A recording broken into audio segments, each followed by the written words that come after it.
Aujourd'hui, dans notre série sur la disparition de l'humanité, on s'attaque à un suspect un peu plus complexe. Les trous noirs ont toujours titillé l'imagination des fans de science-fiction, mais sont-ils vraiment un danger? Pour commencer, qu'est-ce que c'est qu'un trou noir? Alors, pour faire très résumé, c'est une étoile massive, bien plus massive que le Soleil, qui va arriver à court d'hydrogène et qui va en fait s'effondrer sur elle-même.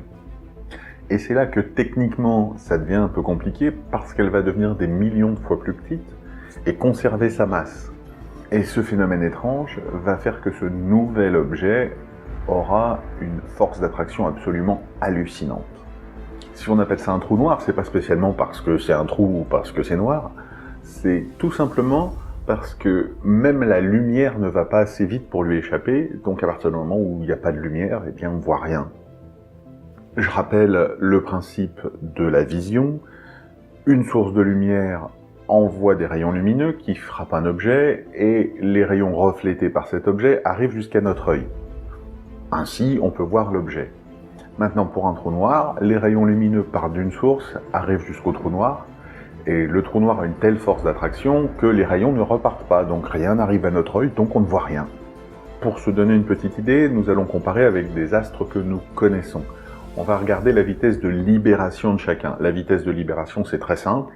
Vous voulez faire décoller une fusée d'une planète, d'un satellite ou d'une étoile, c'est la vitesse à laquelle il faut que la fusée aille pour quitter l'attraction et pouvoir arriver jusque dans l'espace. On comprend donc assez facilement que la vitesse de libération est proportionnelle à la puissance d'attraction de l'astre. Pour faire décoller une fusée de la Lune, par exemple, il suffirait qu'elle aille à 2,4 km/s. On sait bien de toute façon intuitivement que la Lune a une attraction moins forte que la Terre, puisqu'on a tous vu les astronautes américains faire des sauts de cabri sur la Lune. La Terre est déjà plus massive, donc sa vitesse de libération pour faire décoller une fusée, c'est 11 km/s.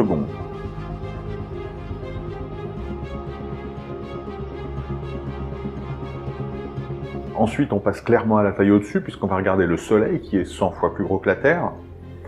Et là, pour faire décoller une fusée depuis sa surface, il faudrait déjà qu'il ait une surface, on est bien d'accord, mais pour faire décoller une fusée depuis sa surface, la vitesse de libération, c'est 617 km/s. Donc là, on dépasse déjà les 2,2 millions de km/h. Il faut déjà aller bien vite.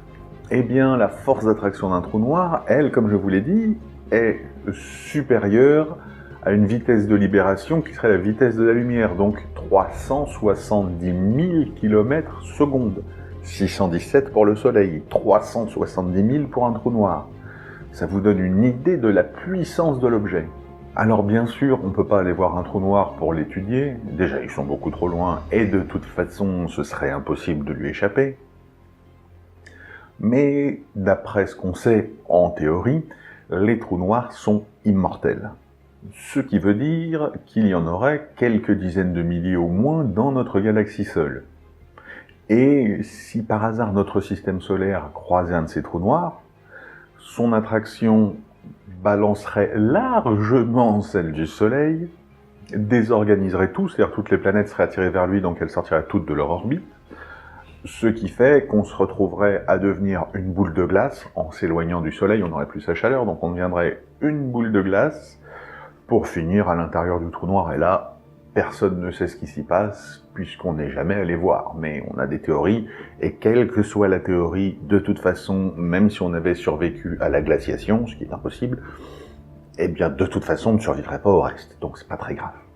Petite expérience amusante, qui montre à quel point les trous noirs sont des objets étranges et contre-intuitifs. Imaginons que vous puissiez être à 200 km dans l'espace, à 200 km d'un trou noir. Vous avez une balle de tennis et vous la lancez vers le trou noir. Donc la balle est fatalement tout de suite prise par l'attraction du trou noir, donc elle fonce vers le centre de celui-ci. Et plus la balle se rapproche de son centre, plus elle accélère. Elle atteindra d'ailleurs des vitesses absolument incroyables. Mais, dans le même temps, vous verrez cette balle ralentir au fur et à mesure qu'elle s'approche du trou noir. Alors que c'est faux. Clairement, cette balle ne va faire qu'accélérer. Bon, elle va se dépioter parce qu'elle sera complètement étirée par l'attraction, mais ça c'est pas grave. Imaginons qu'elle reste en état. Cette balle ne fera qu'accélérer. Et pour vous, elle ne fera que ralentir. Ceci pour une raison très simple, c'est que les rayons lumineux qui vont frapper la balle et revenir jusqu'à votre œil auront de plus en plus de mal à échapper à l'attraction du trou noir. Donc eux aussi vont ralentir. Et du coup, vous verrez le déplacement de la balle ralentir jusqu'à arriver à un point d'équilibre où les rayons lumineux vont être coincés, entre guillemets, et du coup, en fait, vous ne verrez jamais la balle entrer dans le trou noir. Elle va rester en suspension à cette espèce de limite au niveau des rayons lumineux, alors qu'elle sera depuis longtemps passée jusqu'au cœur du trou noir et qu'il lui arrivera ce qui doit lui arriver. Et ça, moi je trouve que c'est quelque chose d'assez significatif parce que ça montre à quel point les trous noirs sont des objets qui vont au-delà, en fait, de la perception de la réalité qu'on a d'habitude. Autre chose à savoir, au centre de la Voie lactée, notre galaxie, il y a un trou noir géant. Et c'est ce trou noir qui, grâce à sa force d'attraction incroyable, tient toutes les galaxies ensemble et fait que la Voie lactée est un ensemble ordonné de planètes et d'étoiles. Et il faut espérer pour le coup qu'ils soient tous immortels parce que si ils disparaissaient un jour, nous serions envoyés n'importe où dans l'espace et le risque d'une collision de notre système solaire avec une étoile massive est quand même un petit peu ennuyeux. En résumé, c'est un trou noir qui tient notre galaxie ensemble et de façon cohérente et qui nous permet de vivre sur Terre, mais si on croisait un de ses congénères, il détruirait à coup sûr notre système solaire et nous tuerait tous. Les trous noirs sont tout simplement des objets que nous ne comprenons pas vraiment et que nous ne maîtrisons pas du tout. Jusque-là, nous avons réussi à éviter tous ceux qui rôdent dans la Voie lactée et nous avons été plutôt doués à cette partie de cache-cache gigantesque. Mais pendant combien de temps encore cela va-t-il durer ?